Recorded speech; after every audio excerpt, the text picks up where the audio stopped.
মৌলভীবাজার জেলার রাজনগর থানার করিমপুর যে গ্রাম চা বাগান, এইখানে বসবাসকারী আলমগীর এবং জাহেদা তারা 12 বছর আগে বিবাহিত। যদিও আলমগীর চা বাগান কর্মী, কিন্তু জাহেদা ছিল বাঙালি আর কি শ্রেণী। তো তাদের মধ্যে প্রেম ঘটিত বিয়ে ছিল, তাদের সন্তান আছে ছোট 6 বছরের। এখানে ঘটনাটা হয়েছে পুলিশের কাছে এসেছে গত 3 জুলাই, 3রা জুলাই এই আলমগীর থানায় গিয়ে একটা জিডি করে যে তার ওয়াইফকে পাওয়া যাচ্ছে না, একটা মিসিং জিডি করে, এবং সে ওখানে জিজ্ঞাসাবাদে দাবি করে যে তার ওয়াইফ দেশে চলে গিয়েছে। উল্লেখ্য যে জাহেদা বেগম বিবাহের পূর্বে বিদেশে ছিলেন, তিনি কর্মরত বিদেশে কাজের জন্য গিয়েছিলেন, বেশ কিছুদিন ছিলেন ওখানে। তো এখানে এসে আলমগীর বলে যে তার ওয়াইফ বিদেশে চলে গিয়েছে।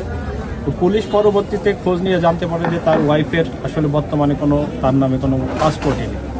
গত 3রা জুলাই ভিকটিম জাহেদা বেগমের বাবার দায়েরকৃত জিডির পরিপ্রেক্ষিতে পুলিশ তার স্বামী আলমগীরকে জিজ্ঞাসাবাদ করে।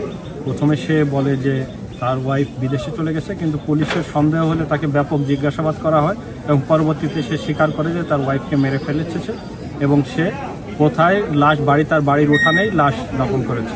দাফন বলতে পুঁতে রেখেছে। পরবর্তীতে আমরা এক্সিকিউটিভ ম্যাজিস্ট্রেটের সাথে নিয়ে তাকে তার দেখানো মতে তার জায়গা যেখানে দেখিয়ে দিচ্ছে সেখানে আমরা মাটি খুঁড়ে লাশটা উদ্ধার করেছি। এই খুনের পিছনে আসলে মোটিভ কী ছিল, কেন এই হত্যা করা হয়েছে, এখন পর্যন্ত আমরা জানতে পারিনি। তবে আমরা ধারণা করছি যে এটা দাম্পত্য কলহ থেকেই এই হত্যাকাণ্ড হতে পারে।